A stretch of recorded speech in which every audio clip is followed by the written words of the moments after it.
I gave the Scottish Premiership a whopping new TV deal. £1.2 billion every single season, spread out evenly across the 12 teams every year. So with bank balances like this, we are going to see huge transfers like the league has never seen before. And maybe the league will grow as big as the Premier League. And could a Scottish team win one of these? So 1 year after the money, let's see who has spent what and what they're spending it on. So if we go to Celtic, who are again the champions, we can see the balances down here, £68 million. If I just scroll through, you're going to see just under 100 million because they've been given one big payment, so they've probably spent a few of it, and obviously other expenditures are going to go out of the club. So if your club is in there and you're wondering why you've got a little bit less, maybe you've actually bought some good players. So let's take a look then at the transfers. Now Celtic have only spent 4.6 million, but they still won the league. I guess they don't really feel like they need to at the minute, but maybe the reputation of the players they're bringing in is higher because of the wages. 10 million for 37 million pound for Hearts, and they only sold 1.4. That gives you an idea that this is already playing a big factor. Only about 2 million there, 1 million for Motherwell, 20 million pound for Rangers. Still they can't bring it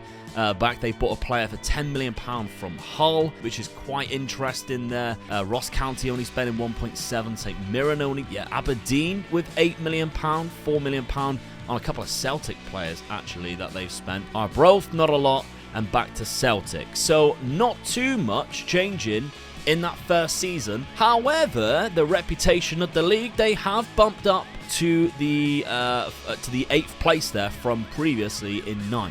5 years later, and it was the first season Celtic didn't win the league, and the Cinch Premiership still sat in 8th place. Rangers has been rather busy though, and spending it well. They even brought in Harry Maguire. Celtic had Nico from Barcelona, as well as Liverpool's Fabinho and Weston McKennie in midfield, with Kurt the Cat kicker Zuma at the back. And clubs like Dundee, led by Ole Gunnar Solskjaer, has so much money they've maxed out their training facilities and can't even spend their £100 million a season transfer budget. Okay, 10 years of having all the money, 2033, we're starting to see them use it wisely with some of the players they're bringing in. For instance, John T. Eddy at Rangers is probably one of the best strikers in the world, and we can see £74 million from Bayern Munich, and he scored 21 goals in 38 games. I've got the in-game editor on so I can see how good he actually is. 155 current ability. You just wouldn't see that in the Scottish Premiership without all of this money. Even the likes of Augustin Alvarez, they're able to pay these players so much more wages. £72,000 a week there.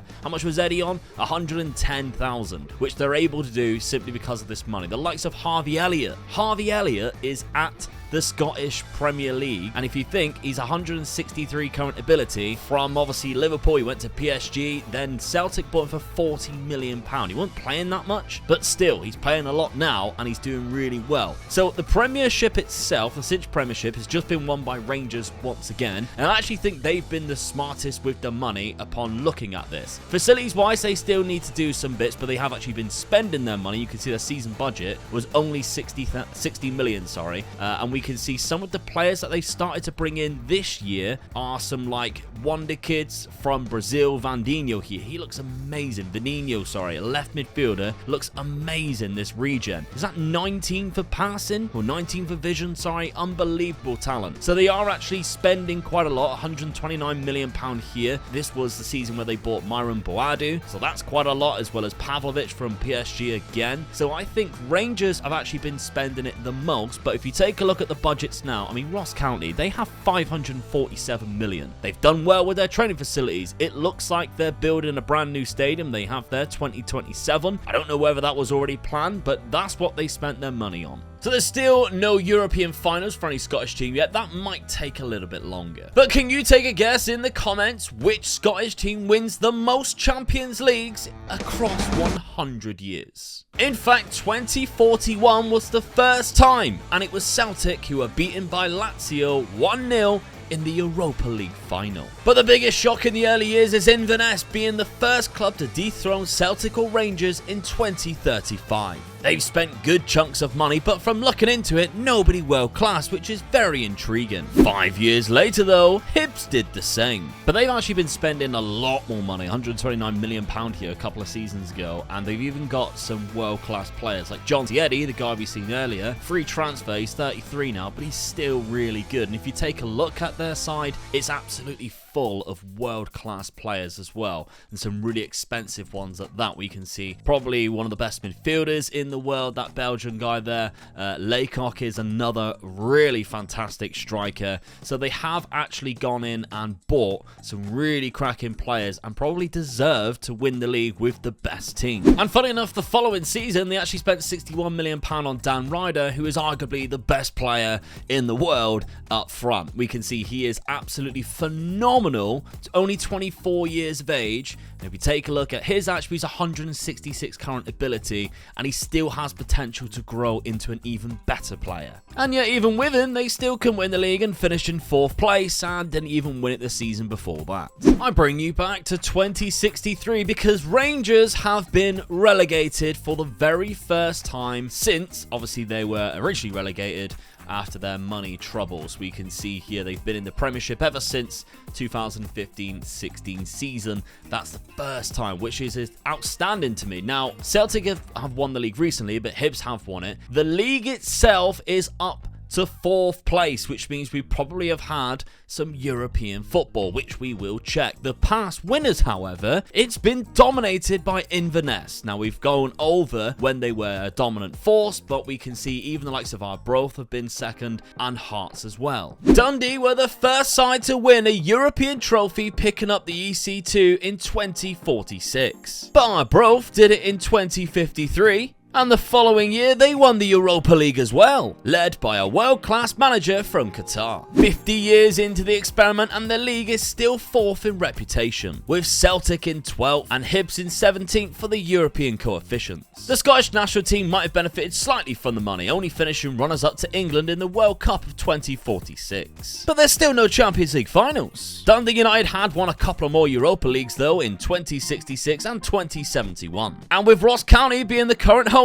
of the Conference League. Rangers had recovered, but they still haven't gone back to the top. Well, 2100 is very interesting because Hibs have won the last 25 league titles. One season they spent 372 million but sold 408. But the league is still in 4th in the reputation. However, Hibs didn't just dominate the league, because after becoming the first Scottish team to win the Champions League in 2086, they won it another 4 times in a row between 2090 and 2093, beating PSG, Real Madrid, Liverpool and Manchester City in all of the finals. So I went back and I thought we'd have a look at Hibs here. So this is 2093. They're either about to win their 4th in a row or they've just won it. We have all facilities at 20, which is great. We've got a new stadium built in 2073 with a 76,000 seater capacity in good condition. They still have £344 million in the bank, and they haven't spent that huge amount which we seen just a minute ago,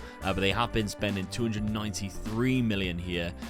Paul being the most expensive that season, a good striker, or very good striker. A couple of players here from Liverpool as well, which is quite interesting. So they have built one hell of a team, which is quite interesting, isn't it? That it's Hibernian out of all of the clubs to do that. This is their best player at the minute, 25-year-old Belgium centre attacking midfielder with some fantastic mentals. I wouldn't say he's one of the best players that we have seen so far. They got a Norwegian striker, and he is amazing. Bit of an Erling Haaland in 2093 here.